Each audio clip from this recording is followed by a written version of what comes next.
If I could tell you one thing about retirement, it's this. It's not just what you gain by leaving the workforce that stands out. It's what you lose that catches many people off guard. Most people imagine retirement as an extended vacation. No boss, no alarm clock, no commute, even if it's just down the stairs to your home office. It sounds great, right? And in many ways it is, but the part nobody tells you, a few things you value like routine, status, even daily conversations quietly disappear when the job does. And if you don't see those coming, you risk stepping right into a version of retirement that feels flat, like something's missing even if you can't quite name it. I had a client, Tom, who was thrilled to retire early. He had plenty of money, but 3 months in, he felt unsettled. I thought I'd be happier, he admitted. Turns out I missed being needed. Now, if you're thinking, that won't happen to me, I don't need to hear about Susie's bunions at the water cooler. You're not alone. I hear that from a lot of people. But the truth is there are 5 parts of life that tend to get left behind when your working years end. And most people don't realize it until they're already gone. Let's unpack them and talk about what you can do now so you don't feel the loss later. Welcome to the Retirement Guide channel. I'm Daryl Rosen. My firm SECURiMENT Wealth helps people just like you plan for and hopefully enjoy retirement. Hopefully. This isn't one of those what I've learned after 1 year of retirement videos, because I'm not retired yet on account of still being a millennial and all. But I've had countless conversations with people who are newly retired, clients, close friends, and folks who have already taken the leap. And if there's one thing I hear more than anything else, it's this first point. It shows up again and again, sometimes as a surprise, sometimes as a slow realization, but almost everybody feels it. Yeah, the feeling of being needed. This sense of being indispensable often vanishes overnight. And during your working years, especially in leadership, you're the go-to person for everything. Strategy, budgets, team dynamics, even fixing the office coffee machine. You're the linchpin, the one everyone counts on. And this constant reliance doesn't just define your role, it shapes your identity. And from strength to strength, Arthur Brooks discusses how high achievers often tie their self-worth to their usefulness. When that external validation fades, many struggle to find new sense of purpose. Retirement isn't just about stepping away from work, it's about redefining what it means to be needed by family, by community, by yourself. And I saw this firsthand. We sold our family's wine business in 2007. I was the president and CFO. I juggled all kinds of decisions, meetings, and the occasional panic over grape yields. I lived in a constant swirl of, can I get your opinion calls? I liked the pace. I liked being useful. And then it stopped. I used to walk in a room and people cared. Not my 3 sons, other people. Then the phone got quieter. No one asked me if we should reorder the Pinot Noir or renegotiate a contract. And even though it's been 18 years, I still catch myself listening for the next request that's not coming. That sense of being needed, it doesn't go away quietly or quickly. And I saw this in a friend of mine. Jim was a partner at a big law firm. For 30 years, he was sharp, decisive, always in demand. He hemmed and hawed, but he finally retired at 65, thinking he'd feel free. Instead, he told me, I used to walk into a room and make things happen. Now I walk into the room and nobody notices. That hit me hard because I had the same feeling. Being needed doesn't end at retirement, it just shifts. But you have to be intentional about where you find it next. Whether it's with family, community, or something totally and completely new, that sense of purpose needs a place to land. For decades, your job title becomes your shorthand in the world. You're the CEO, the teacher, the nurse who knows everyone's name.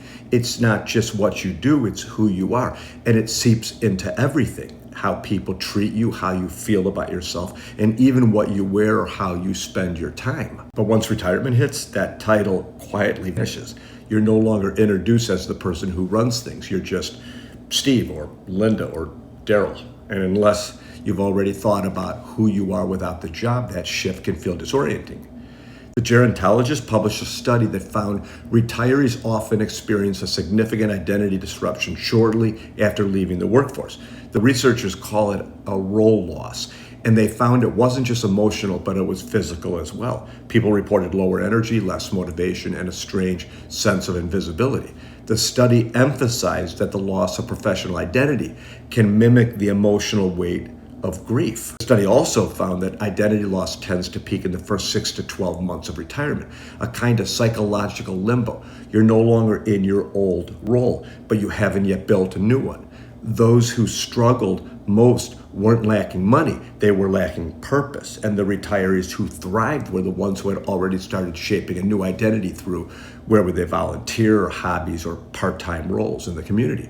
The takeaway, retirement isn't just a financial shift, it's an emotional one. I've seen this up close. One of my clients, Linda, retired after 30 years as a nurse. She was super proud, accomplished and ready. But a few months in, she told me, I didn't realize how much of my self-worth came from walking into a room and being someone people turn to in their time of desperate need.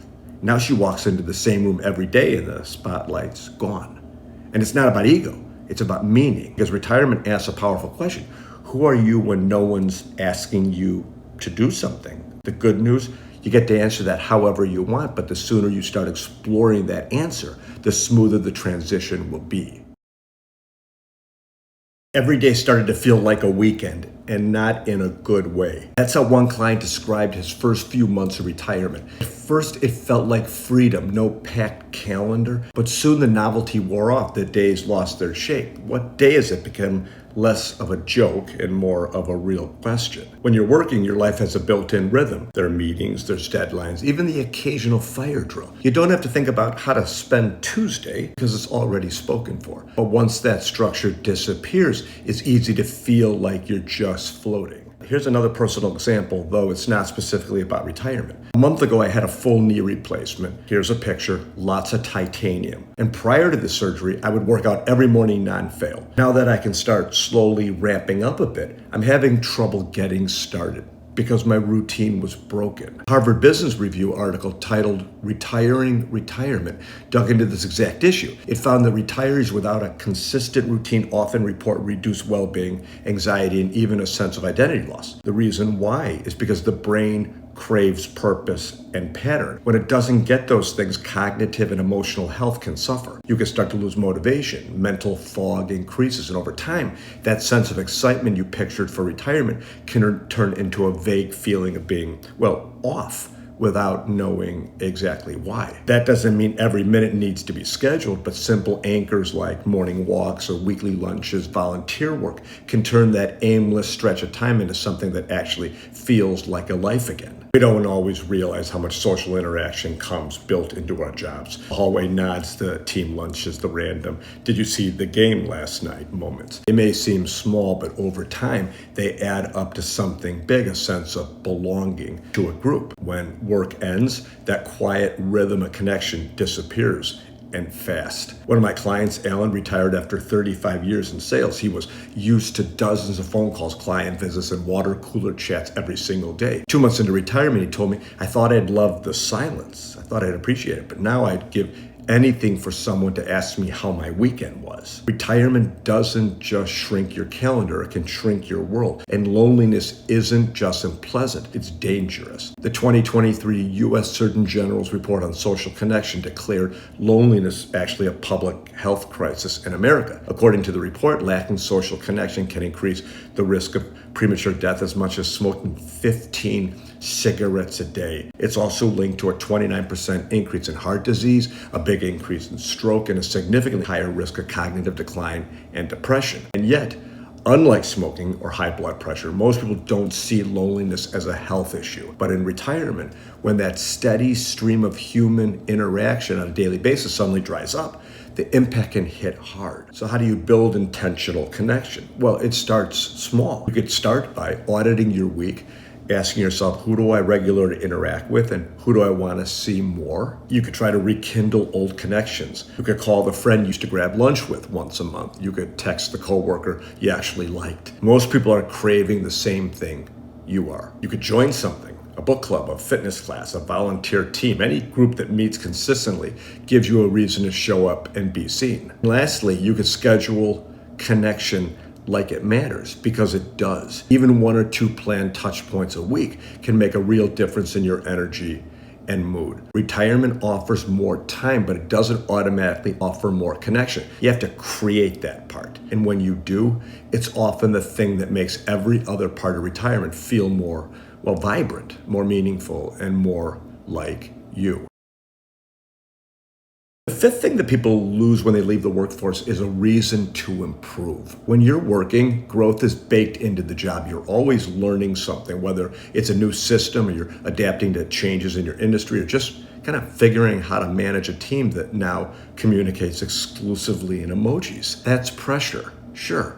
But there's also progress. You're moving forward, you have goals. But in retirement, that external push disappears. There are no performance reviews, there's no real deadlines. And if you're not careful, the drive to improve can quietly fade away. At first, that feels like relief, but eventually it can feel like stagnation. I had a client, Sheila, who retired after decades in education. She spent her first 6 months catching up on sleep, doing lots of crossword puzzles, and walking the dog, but then she hit a wall. I realized I wasn't learning anything, she said. I wasn't working towards anything. And she missed the challenge. So she signed up for an online watercolor course of all things. And a year later, she was actually teaching beginners and had found joy in building something again. The need to grow isn't just a work thing, it's a human thing. Psychologists call it self-determination theory, and one of its core pillars is competence. The idea that we thrive when we feel like we're getting better at something. Without that, we can lose momentum, confidence, and even a sense of meaning. James Clear puts it well in Atomic Habits. You do not rise to the level of your goals, you fall to the level of your systems. In retirement, those systems are up to you. Whether it's learning a new language or picking up golf, not for me, mentoring someone, or finally tackling that woodworking project in the garage. The point isn't perfection, it's progress. Because staying sharp, curious, and challenged is what keeps retirement from feeling like a slow fade, and instead makes it like a new beginning. If you like this video, you might like this one or this one, and thanks again for watching.